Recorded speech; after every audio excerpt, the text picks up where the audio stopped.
Hey everyone, this is Kirk here again at OptionAlpha.com, and in this video I want to go through hopefully the entire process and lay the foundation for how you can generate consistent income trading options. So my goal in this video is to basically bring everything that we learned in track 1 together and kind of lay the foundation for now going out and doing more tutorials in track 2 about how we can find trades, placing orders, things like that. But I think it is important that we first cover, kind of the broad strokes. Like we have to understand where we're going so we know what the path is to get there. So for something to be powerful and profitable, it doesn't have to be complicated. Yet more often than not, when I present this system that I'll be presenting to you guys right now, to new traders and even experienced traders, they believe that making money with options must mean crazy systems and thousands of indicators. But the reality is it's just not that case.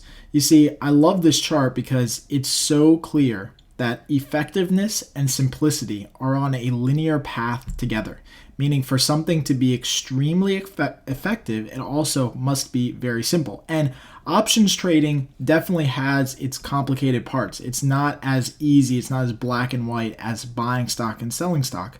But that doesn't mean that it's extremely complex and that you have to have all these different indicators and all these different ways of thinking about trading. You do have to learn a little bit, you do have to put in a little bit of effort and work at it, but it is a very simple process when we talk about it kind of at the high level. Some of the things I'm going to say below in this video you may not like or won't be what you envisioned this game to be, but regardless, it's what you need to be doing to be successful.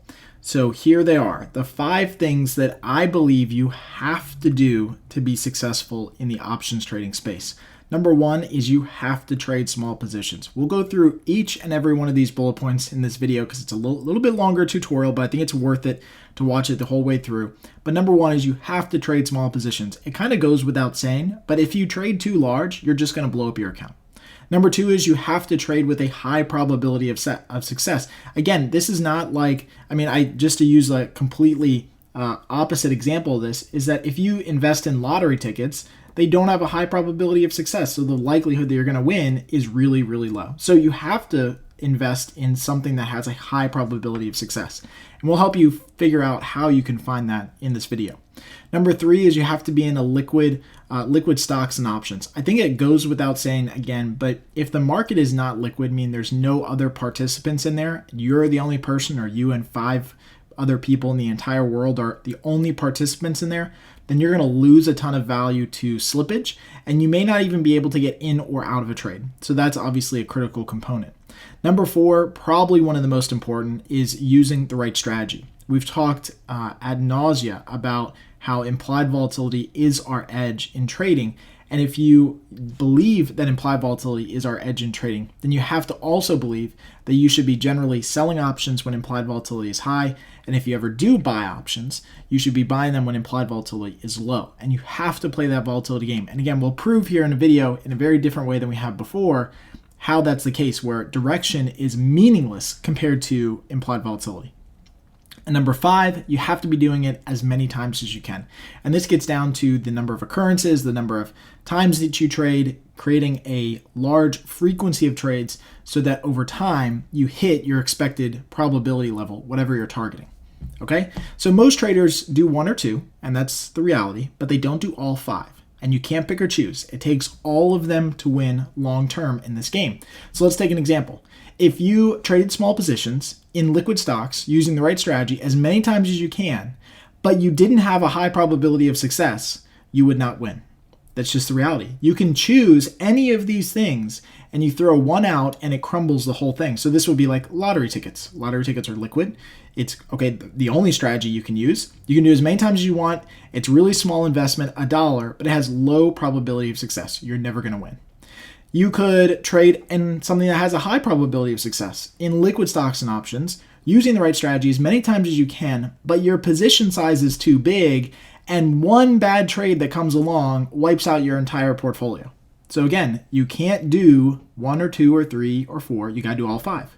And finally, just to kind of drive home the example even more, you could trade small positions with high probability of success in liquid stocks and options using the right strategy. But if you only did it one time, how often are you going to win, right? If you only did it 1 time or 2 times, I mean, heck, even 10 times. You only did a trade 10 times a year. How often are you really going to win? How often are 10 trades actually going to work out in your favor? Right? So it doesn't work. You take one of these building blocks away and the whole thing crumbles. And this is what most people miss in this space, in my opinion, is they do 1 or 2 or 3 of these, but they don't do all of them.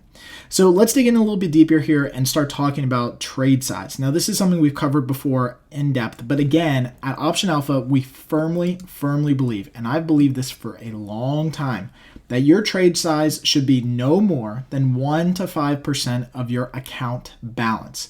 Okay, so if this is your account balance on the left-hand side, meaning how much capital you have in your account, this should be your sliding scale of trade allocation size. Now, obviously, in my opinion, I think most of the time you should play in this sandbox, meaning the 1 to 2% region. I mean, even at a $250,000 account, which is a large account, 1% is $2,500 of risk per trade. You can do a lot with $2,500 of risk per trade. You don't need to be going up to the $12,000 of risk per trade. But that also means that if you have a small account, so say you're trading under $5,000, you may need to, kind of increase your position size because of the small account so that you can get some trades across, right? So you may need to move up to the 2 or 3% level. But there are definitely trades that you can place out there for $100 or $150 risk. Are you going to make enough money to, quit your job and, sail away on a cruise ship or yacht or whatever? No, you're not. But you have to be realistic with your expectations. And if you trade too large with a small account, don't make the assumption that making or having more money in your account is going to magically make you a better trader. I can guarantee that if you can't make money with a account $15,000 to $5,000, there's no way that you're going to make money if you had an account of $100,000. You're just going to lose money a lot quicker with more money. Okay, so focus your time, if you do have a small account, focus your time on making small, high probability trades like we're going to discuss, because that's how you win in this game. It's a long-term game of slowly building up capital and profits, okay? Now, obviously, the next part of that is high probability of success.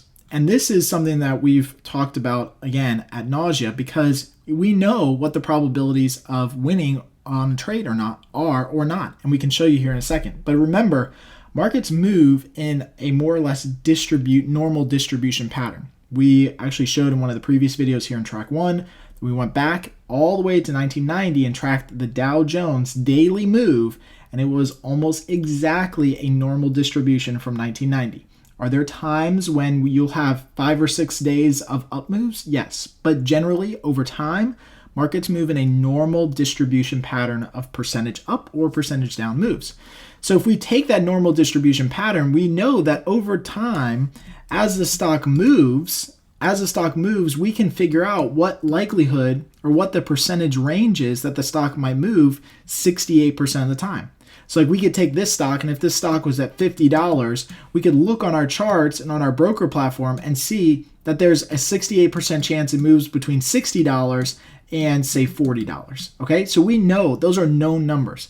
And this is how we can then determine what types of high probability trades we want to get into, okay? And then at that point, it just is a matter of, choosing which direction you want to go. And it really doesn't even matter at that point, okay? So here's the deal. So here's a high probability example of a trade that you can make in, I think the chart that I grabbed here was SPY, okay? So SPY, at the time that I grabbed this chart, was trading at 203.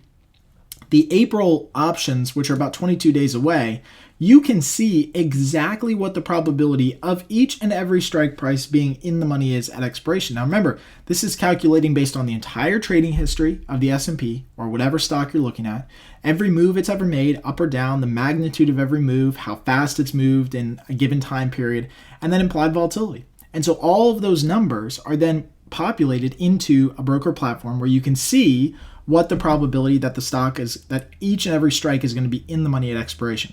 So in this case, if the stock right now is trading at 203, we know that in the next 22 days, there is a 31% chance that the stock goes from 203 up to and above the 205 and a half call strike. We know that that's the probability.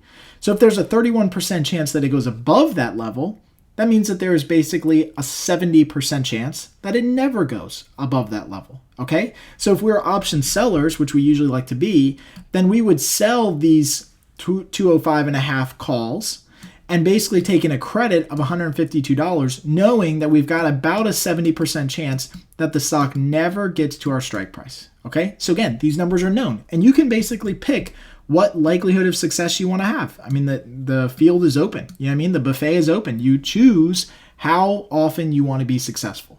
At Option Alpha, we usually choose around the 70% probability of success range. Okay, now it works in the same direction, in the same way, in the opposite direction with puts. So down below the market, we also know that if the stock is trading at 203.20, that in the next 22 days, there is only a 30% chance that the market goes below 198.5. Okay, so again, we know these numbers. They're known numbers. That means that if the stock market doesn't go, or there's a 70% chance that the stock market doesn't go below 198.5. Okay, so 70% chance that it stays above this level at any point between now and expiration. So again, if we were to sell these put options, we could sell these put options for $122 and have basically a 70% chance of success. Okay, so notice it really doesn't matter. I mean, like there's a slight difference in pricing here. And in most cases, there's going to be a slight difference in either direction, one way or another. But generally speaking, you're collecting about the same amount of money for the same probability of success on either end. So really, direction is meaningless compared to making high probability trades and being on the right side of volatility. Okay, so again, we got more video tutorials on that here at Option Alpha. We don't have time to go into every possible strategy and how you can figure out the probability of success, but this is a great example because I just wanted to show you guys that it's known. You can choose your probability of success, however successful you want to be in the trades that you make. Again, here at Option Alpha, we choose about the 70% level. We find that that's a good risk reward for what we try to do. Next, it's important we focus on just stocks and ETFs with really great liquidity because slippage can literally rob you of your potential profits. Now, here's the deal. Here is SPY. And this is not the time that I did the other screenshot here, although it's very similar pricing, but completely different time. So if that tells you the market's been completely sideways since then, that's pretty interesting. But when I took this screenshot of slippage, it's important to note that SPY is one of the most highly traded ETFs and options that are out there. And you can see the volume and open interest category for both the calls and the put side here is insane, right? There's a lot of people who are trading these options. And as a result, the options have very, very narrow slippage or very tight bid-ask spreads. You can see even far out of the money, around 201.5, and even at 204.5, the slippage is down to around a penny or 2 pennies per trade. Okay, so very, very tight slippage. Apple, another great example. Highly liquid stock, highly liquid options. Look how many people are trading the volume and open interest for each of these contracts in Apple. I mean, it's just, there's a lot of liquidity in these markets. And what that means is that there's very minimal slippage. So there's not a lot of slippage in the difference between what you can buy an option for and what you can sell it for, the bid-ask spread, okay? Now, even with these incredibly tight bid-ask spreads, we'll still lose a little bit of money to slippage trading options, again, in these super liquid options. So here's how the math works out. If you have an option that has a $1 or 1 penny wide bid-ask spread, you times that penny, because I want to get you to the full value here, you times that penny by 100, which is the contract multiplier. Because remember, each option contract controls basically 100 shares of stock. So 1 penny times 100 times one contract, if you just buy one contract, times 2 sides to every trade, meaning you're going to basically lose this slippage if you as soon as you get into a trade and as soon as you get out of a trade. Okay, so most people don't cover that part of it. They only assume slippage happens once and then it's done, but you lose it twice effectively. So you lose that slippage twice. That means that every time you trade just one option in Apple or SPY, we're losing $2 per trade. So again, every single time that we trade Apple, just one contract, you lose $2. If we traded each stock one time each month for a year, we'd lose $48 just in slippage. Okay, that's little slippage. That's minimal slippage, the least amount of slippage you can possibly have. But let's not deter you though. The profits we can generate, again, just trading one spread each time, covers slippage and commissions each year. But what about other stocks? And this is the important part here about choosing liquid underlying stocks and options. So here's an example of Nike. Nike is kind of middle of the road. It's got, I wouldn't consider this to be insanely high slippage. I think there's things that are even wider than this, 50 cents to $1 wide. But Nike is not necessarily a very liquid underlying. Okay, so in this case, you can see that Nike, the slippage, even for at the money options, is pretty wide. I mean, we're talking about 10 to 12 cents wide of slippage between the bid price and the ask price. And again, it's reflective in the fact that there's not a lot of volume and open interest for these contracts generally. There's a couple people trading, and that's okay. But there's not a lot of volume and open interest for Nike contracts right at the time.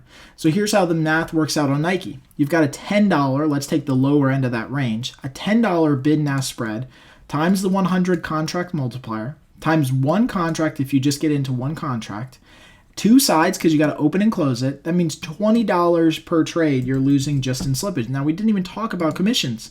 So again, every single time that you trade just one contract in Nike, we're losing $20 to slippage. I mean, talk about starting out in the hole, right? I mean, you get into a trade, you're down $20 immediately.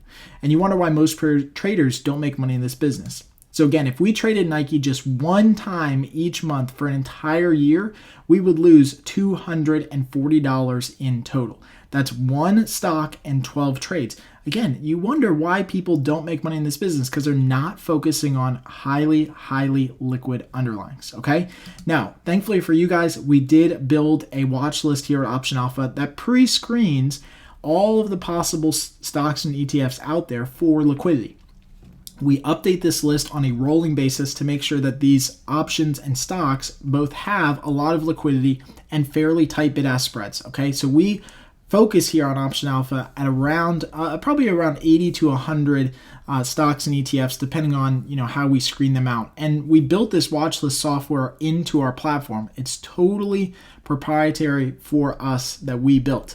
And again, it's really cool because now you can focus, I just want to focus on, let's say, ETFs only, okay? And now you can scan and filter between ETFs or earnings trades. You can say, hey, I want to see the highest implied volatility stocks first or the lowest implied volatility stocks first. Whatever you want to do, it's all pre-built into this platform. And again, we don't give you the ability to search for any stock here because we've already scanned the entire universe and we've basically chosen the top 80 to 100, depending on the month cycle that we're in, because we'll constantly update and monitor this. But we've basically given you the list of 80 to 100 of the most liquid underlyings, ETFs, stocks, everything, so that you have the ability to focus on just those that work for you. So again, it's a way that we help kind of get you to where you need to go here at Option Alpha. Now, the next part of this is choosing the right strategy. So once we've now focused on highly liquid underlyings, which we can do here for you, you don't have to do on your own. Now we have to focus on the right strategy. So remember, our edge trading options is the ability to consistently sell high implied volatility setups that we have already proven are historically overpriced and gives us the widest possible margin for error while still being able to make money. And what that basically means is that as volatility expands, all option prices go up. So if we want to profit, we need to be selling implied volatility when it's high because that means we're selling options when their prices are already high. As volatility contracts, all option prices go down. And that's all options on both sides in both cases, right? So as volatility drops, all prices go down. And so that means that if we are going to be an option buyer, we would never want to buy options when implied volatility is high because if implied volatility drops, we would lose value in those contracts that we bought just purely on the drop in implied volatility, okay? And so right now I want to kind of prove this point here with a quick example in EWW. So you can do this on most broker platforms. On Thinkorswim, it's really great because you can basically go in here and simulate what would happen for different movements in either volatility or the stock price itself, okay? In this case, what we've done here is we've basically built out a simple call credit spread. So we've sold the 59 calls, we bought the 60 calls, and the stock right now is trading at 56.08. Okay, so again, we're selling options above the market. Stock's trading at 56.08. We sold the 59 calls and bought the 60 calls. and we're taking in a credit of 18 cents on the trade. Okay, just to kind of set the foundation here. Now, at this point, we haven't made any adjustments to the stock or to the options. This is just the kind of current value of that spread. And you can see that there's no adjustment to volatility. There's no adjustment to the stock. This is kind of like the open and available price of the security right now. But what would happen if we just simulated a 10% rise in the value of these in implied volatility? Okay, so the stock gets more volatile but doesn't move. Look at this. The stock never ever moved from 5609. But just adding that increase in volatility of 10%, which is a small increase across the board, you see that the value of these options goes up by $26 to $26. Okay, so 10% increase in volatility, no movement in the stock at all, and the value of these options go up. So again, this 10% move up in volatility caused a 44% increase in the price of the spread. So if we were selling this spread, that would be a loss in this case because we sold the credit spread and IV went higher. That goes against what we're trying to do. We're trying to make money if implied volatility drops. By selling options, we try to make money by buying options and hoping that implied volatility rises. So you have to be on the right side of volatility. And of course, this is assuming the stock doesn't move, which likely won't happen. So let's do this now. Let's assume now that the stock actually dropped in value to $55.09. Okay, so basically went down $1, which is exactly what we wanted it to do, but implied volatility still rose by 10%. Now, this is the classic case where traders will email me and say, hey, Kirk, the stock went the direction that I wanted it to. It moved the direction I wanted to, but I still lost money. And you still lost money because implied volatility is still a bigger factor than the stock price. And so in this case, that implied volatility move still caused the value of this option to go up, even though the stock went the direction that we wanted. So again, even after a $1 move down in EWW, which is exactly what we wanted, the price of the spread still increased because of volatility expansion by more than 22%. Now let's do this.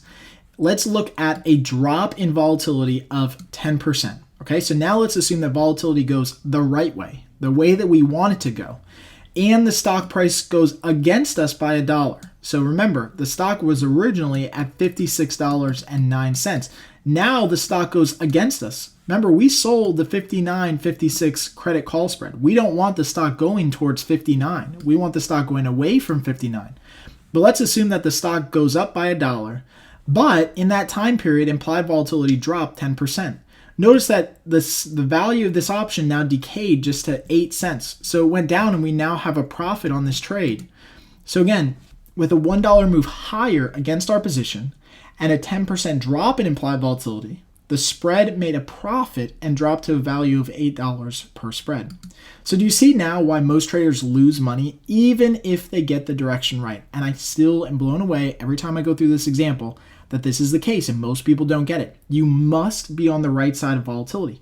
The right strategy in the wrong market, meaning the right position in the wrong market where you don't get the direction right, can still win. Okay? Now, how do you know if something has high implied volatility? Well, here at Option Alpha, what we teach is to use IV percentile or IV rank. You can use it on your charts, and basically you can track a graph of implied volatility, and you can see where the spikes are in implied volatility. So all the red circles here, these are spikes in implied volatility. These are the time periods where you want to be selling options, where you want to be a net seller of options. So you want to use strategies like credit spreads, iron condors, strangles, straddles, etc. Okay? When implied volatility is really low, you don't want to be selling options, right? You don't want to sell options because remember, if implied volatility rises, then even if you get the directional move in the stock right, you're going to lose money based on that rise in implied volatility. Okay? So it's actually fairly easy. This is a concept that most people don't understand, but it's fairly easy to see visually where implied volatility is basically on the charts. Now, again, if you don't have Thinkorswim, you can't get this. We do have it here at Option Alpha inside of our watch list. And we have all of these filters here that basically help you scan and filter out high implied volatility and sort by high implied volatility rank. Okay, so now you can go in here and you can say, hey, I just want to look at ETFs. I want to sort by highest implied volatility Now you can see here that these are the implied volatility ranks 0 to 100 for each and every security in this chart. So you can see these are the different implied volatility ranks. Right now, EWZ, at the time that we're doing this video, has the highest possible implied volatility of ETFs that we're looking at right now. UNG, not as high, it's in the 60s, and then GDX is below 50, so we probably wouldn't do anything in GDX because it's just too low. Now, if you wanted help in just understanding what strategy to use based on implied volatility, what we've also built into the platform, which nobody else has out there, is the ability to actually look at and give you suggestions on the best possible strategies for this current implied volatility rank in every different scenario. So you can see here with a 61 IV rank, you want to be trading credit spreads and butterflies and iron condors. With a 70 IV rank, you want to trade strangles and straddles and iron butterflies. And with a 46 IV rank, you want to trade debit spreads and calendars and diagonals. We've basically done the heavy lifting for you and given you a pre-screened liquid watch list that tells you exactly which stocks and options have the highest implied volatility, and then tells you what the best option strategies are so that you're always on the right side of volatility. And of course, as a special bonus, we have also added the 1 day, 1 week, and 1 month expected ranges, meaning we know that the stock will move 68% of the time in these ranges. We already pre-calculate them for you. So again, if you wanted to make a monthly trade in EWZ and you wanted to have a 68% chance of success, you've got to be selling options around $19 and above $32. Remember, stock right now is trading at $25.67. So again, it already pre-calculates what the likelihood is that the stock will move so that you know exactly how far out you want to sell options to have about a 70% chance of success. Okay, insanely helpful. So now that we've covered 1 through 4, the final piece is just to realize that your chance of success increases with time and frequency. Remember that in order to get long-term consistency, we have to remember the law of large numbers, which states that as a sample size grows, or the number of trades that you make, the mean will get closer and closer to the expected value of the population. And again, in real English terms, what this means is that if you are targeting, let's say, 70% chance of success, you might not hit a 70% chance of success on your first trade or your first 2 trades or your first 10 trades. But if you make a lot of trades, say 1,000 or even 10,000 trades over the course of your career, not necessarily in 1 month or 1 year, but the longer you stick with it and the longer you target that 70% level, the more consistent you'll be. So consistency over time is just a numbers game. So again, just to use that head and tails example that we've used before in previous videos, is that if you start flipping a coin heads and tails, your first 3 results of flipping that coin might be all tails. Like your first 3 trades might be all profits, or your first 3 trades might be all losers. And that doesn't necessarily mean that you're going to have that same trajectory or that same path. But if you keep flipping the coin time and time again, so you toss the coin 4 times, 100, 1,000, 10,000 times, the more you toss that coin, the closer you're going to get to your expected result. So whatever you target, that's where you're going to get. Remember, this is why casinos have table limits, because they want people to play more so that they have more spins, more rolls, more chances at making money. They realize and they recognize that their success is directly tied to the number of times that people play their game, and they play their game on a small scale. So again, if a casino has 1 spin and they're playing a game where the odds are stacked against them, players are behind 51% of the time after 1 spin. It's probably their best opportunity to make money.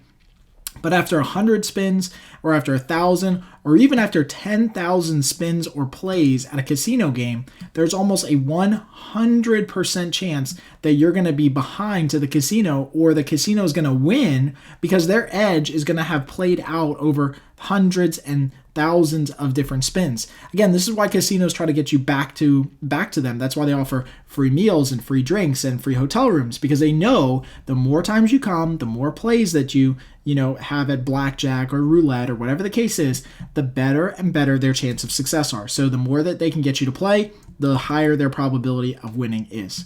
So again, you're going to hit what you're aiming for. And this is why trade size and high probabilities are so important for smaller accounts. You have to be able to place enough trades so that over time the numbers work out in your favor. And they will, just like a coin flip.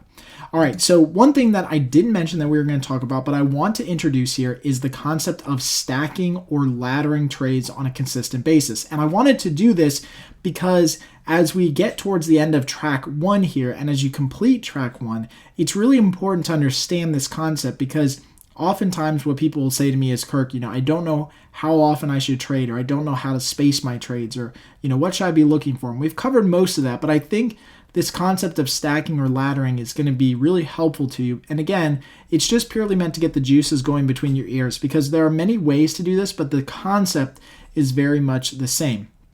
So what most people do when they get out and start trading is they start making these one-off monthly trades. And again, they don't do enough of them. So they make 4 trades a year or 5 trades a year.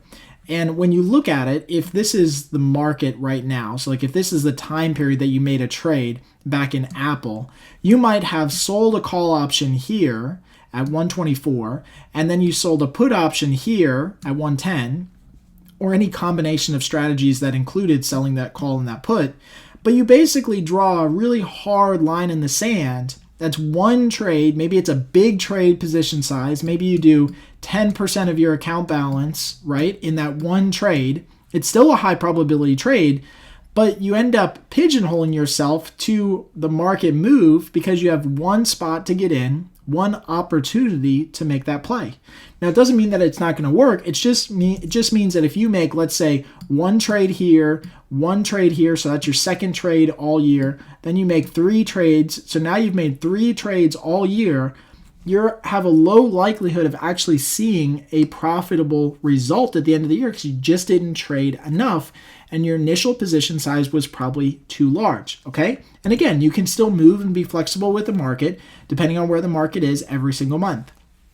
On the other hand, what we favor here at Option Alpha are smaller incremental trades throughout the month and throughout the year. So instead of placing one big trade, we're going to place these little trades. And so like here would be a strike price, but again, this might only be 1% of your account balance.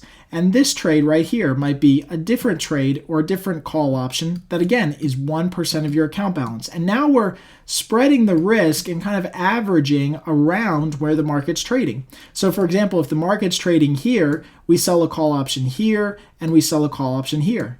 Then a couple days later, when the market's a little bit higher, we sell another call option and again, adjust our strike prices so that we're just trying to stay neutral and even and balanced around the market. Again, as the market trades, we just continue to adjust our strike prices and follow the market wherever it goes over time. And again, each trade that we're doing is small, slow, consistent, and high probability. We're just spacing out the trades over time, and I think that's a better way of going about it. And again, this is called stacking or laddering trades because a lot of these things look like little stair steps or little ladders that you can put on a chart, okay? Again, it's visually how I think about it.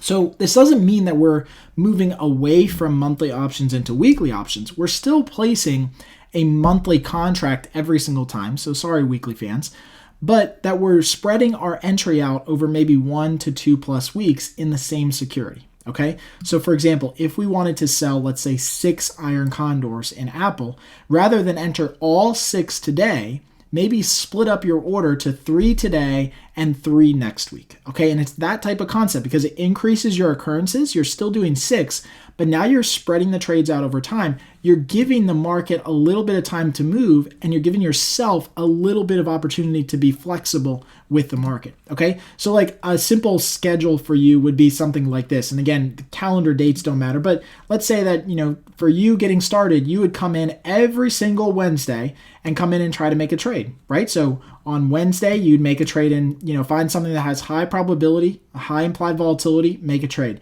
The next Wednesday, you come and make another trade. The next one, you make another trade, et cetera, et cetera, et cetera. So you get on a consistent schedule. As long as you're starting out, this is a good way to do it. Get on a consistent schedule to make trades because you don't want to just make trades necessarily when the market is high or low, because you don't know when that is. How do you know when the market is high or low? So I feel like the better way to go about it, the mathematical approach that you should be taking, is making a consistent schedule of getting in and making trades.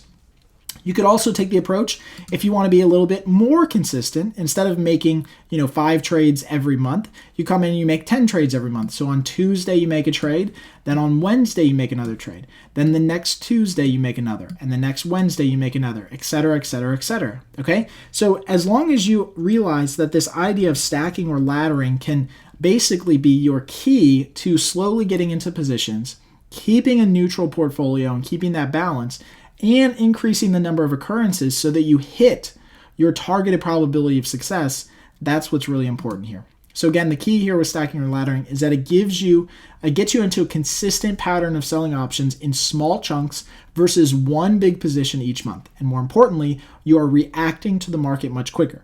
If you enter a trade on Tuesday and Thursday of every week, you can average into whatever the market's doing. So just to wrap up here, as far as generating consistent income with trading, the game plan should include these 5 things. If you don't have one of these 5 things, there is no way you can be successful long term. You have to believe in each one of these 5 aspects because it's insanely important to your ability to generate money. That means you have to trade small positions. They have to be with a high probability of success in liquid stocks and options, using the right strategy, and you have to do it for a long time. Okay, so hopefully this has been really, really helpful and kind of lays the foundation, again, for what we're going to talk about further in our training in track 2 and track 3 here at Option Alpha. Well, congratulations on completing track 1. If you've made it this far in this video and you're watching all the way to the end, you've really done an amazing job going through all this training. And I can definitely tell you that you're probably at least ahead of 90% of the other people out there who don't get even this far. But I can tell you right now, you don't want to quit, you don't want to give up. Continue on to track 2 and 3. We're going to get even deeper and deeper into strategy, order entry, managing trades, and everything that goes along with being successful trading options. Again, hopefully you've seen now the opportunity that options have to give you a very reliable and stable income base in your portfolio. And it is a little bit of a tough trek at some points, but I can tell you honestly that it is completely worth the journey if you're willing to take it. So I'd love to get your comments, your feedback. If you love this video or any of the stuff that we're doing here at Option Alpha, please share this online. Help spread the word about what we're trying to do. And until next time, happy trading.